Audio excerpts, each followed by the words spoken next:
This is the Watchman, giving another clarion call to the Brotherhood. And this week, I wanted to talk about the progress of Eurasia on the gold scene. Now, I say Eurasia instead of merely the BRICS because, as I've written about before, everything that the East is doing, Russia, China, India, etc., this is about an endgame, which isn't merely about the BRICS, okay, but of a greater Eurasia. The BRICS will be its leaders because they're largely the chief architects of this project. But the building project is Eurasia. That's what the SCO is all about. That's what the AIIB is all about. That's what this new development bank or BRICS development bank is all about. That's even what all this Iranian wheeling and dealing is all about. They are constructing a transnational alliance that spans East Asia proper, Central Asia, the Middle East, as far down as Egypt and the Saudi area, and throughout Europe as far west as the Canary Islands. They are constructing a multi-continental trade zone which will solidify sovereign control over the world island, pushing the U.S. completely out of the picture, and gold will play an indispensable role in that process. Gold is both money and power. It is raw financial power. It gives its owners the ability to determine the rules of a monetary system, and thusly all other powers of significance flow from it. Military power, media power, banking power. Whatever amount of gold that the U.S. and London are left with will equate to the amount of control and influence they still possess on the international scene. And therein lies the problem for the BRICS and Eurasia. Because if they can't wrest the pricing power away from the Western banking cabal, then all their work to acquire gold as an asset of collateral for their banks, their governments, their exchanges, it will all be a hollow victory. They will continue to be hamstrung. The BRICS have wanted gold to have a much larger role in global finance and trade for a while, but in order for that to happen, it must first be freed from the clutches of Western bankers. Gold, silver, and even eventually copper, to a large extent, must be allowed to be used in exchange, must be capable of achieving full price discovery without any taxes upon the metal itself or the rigging we've become so accustomed to. So knowing this, it makes all the more sense why all this frenzied gold buying of the East has even happened. We've seen Eastern nations, especially China and India, absolutely go to the mattresses in the gold arena. This is for all the marbles. So taking monetary prisoners isn't really in their best interest. In the last 2 years alone, China's citizens have purchased roughly 4,300 tons of gold. And yet once again, just when you thought they couldn't possibly top that pinnacle of purchasing, they go on pace to shatter their previous record. And 2015 is already shaping up to perhaps be the biggest gold buying year in history of China and India. So let's talk about that for a moment. In Shanghai, in just the first 3 months of the year, they've now bought another 561 tons of gold. And that's with 1 week's left reporting in March. That means that their citizens have bought up over 600 tons of gold in the year already. And since China doesn't even mine that much gold in a whole year, most of it has had to be imported from other sources like Western mines and Western central banks. And Koos Jansen has put the net amount of gold already imported into China at 412 tons in 1 business quarter.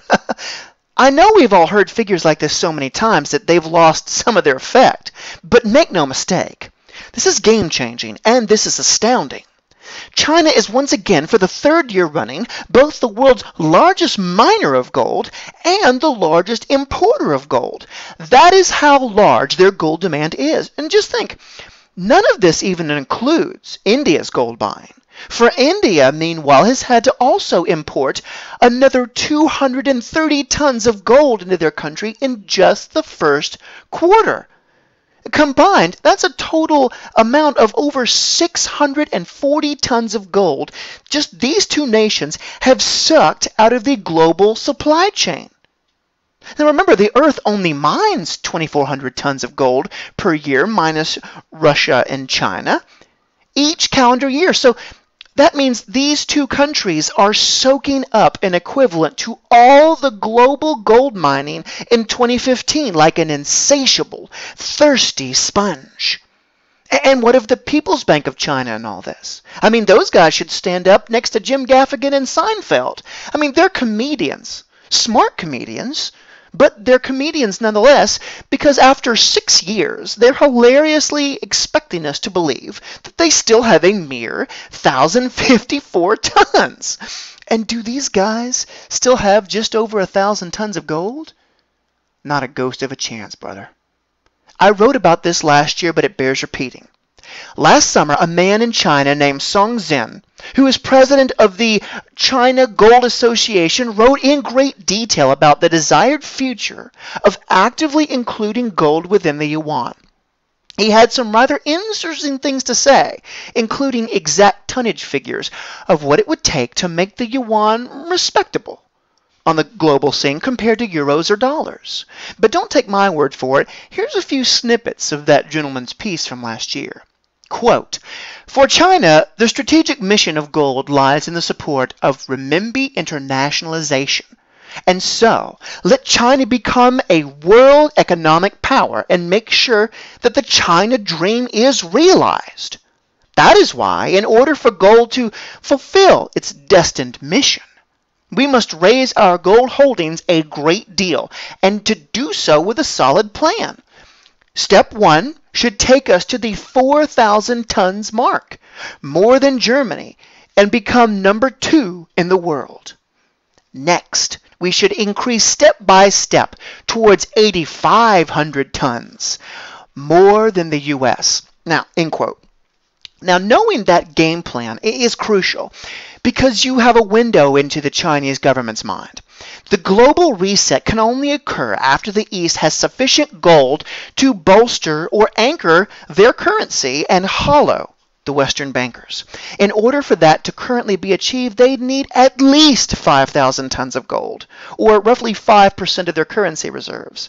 Now, no one knows quite what heights their gold holdings have reached in the last 6 years, though some have ventured some guesses. Some have said 3,500 tons. Some are saying 5,000 tons. And a few folks have even said all official figures are fictional, and the true number is already well north of 10,000 tons. 10,000 tons. I personally don't anticipate China to come out with any new gold tonnage updates until at least step 1 of that process has been achieved. But even then it may not happen, because remember, the moment they reveal this is the moment there will be severe turbulence in gold's pricing. Once the West figures out what China's been doing, they'll all want gold too. And this will bring in more bidders into a market that's already dreadfully undersupplied. China and the East would rather have the whole swimming pool to themselves for the time being. Look, I'm a nobody. I don't have insider information. But while no one knows in fact just how much gold they've accumulated, one thing is for certain. It is a great, vast, and legendary fortune that history books will tell of for generations. And every day this price rigging of the West continues is another day the East locks down even more tonnage atop what they've already attained. Every day the Chinese, the Indians, the Turks, and gaggles of other nations continue to remove more gold from Western vaults.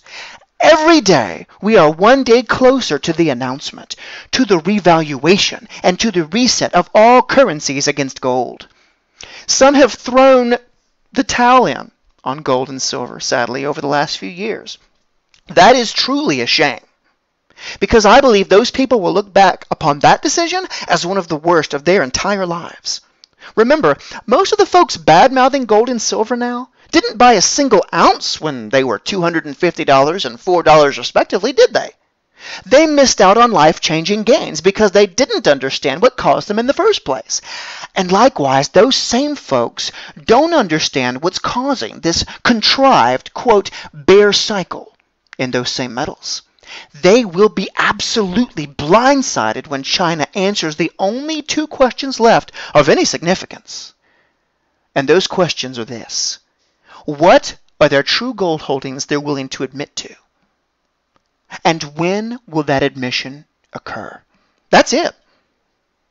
Those questions will be answered, and when they're answered, it will be unlooked for by almost everyone, except folks like you and I. When it happens, and gold jumps several multiples overnight, and the common man is priced out of gold, what on earth will happen to silver? What currency values will silver ascend to? Right, since we cannot know the time these announcements will be made and when it will all crash down, ours is an unbelievably simple task. Simply buy and wait. History's page is about to turn. I hope you will be on the right side of it when it happens. This is the Watchman signing off. Stay vigilant and bring the fight to them.